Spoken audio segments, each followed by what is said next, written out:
Here I have a picture with background. I have to remove the background and I will use this image as a transparent background, and I am not using any extra software. I am just using the Windows built-in software. So let me go to search. Here let me write here Paint 3D. Let me click on this, go to menu, go to open, go to browse file. Let me select the picture, click on open. Then let me go to the magic select the area here. Then let me click on next. As soon as I click on next, our area will be selected, but here you will see the hair of this man is not selected. So I have to click on the add, and here let me add this area also, and this is perfect.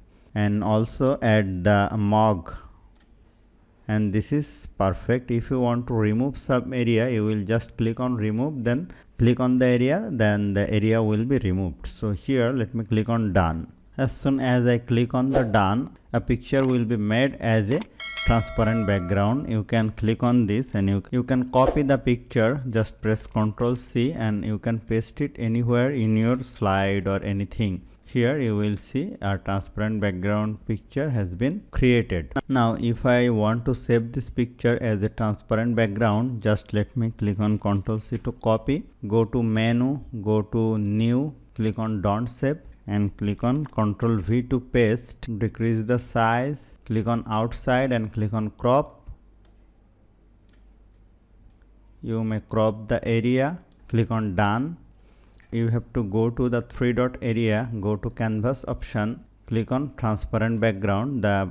Then the background will be transparent. Then go to menu, go to save as, go to image, go to save. Here click on desktop, right here transparent or something, click on save. In the desktop you will find this transparent picture. You can easily use this picture anywhere in your slide. Let me delete this. Go to insert, go to picture, go to this device, click on desktop, select that transparent picture. You may add this picture anywhere in your slide. So hope you found this video helpful. If you like this video, please share this video with your friends and family, and don't forget to subscribe. Thank you.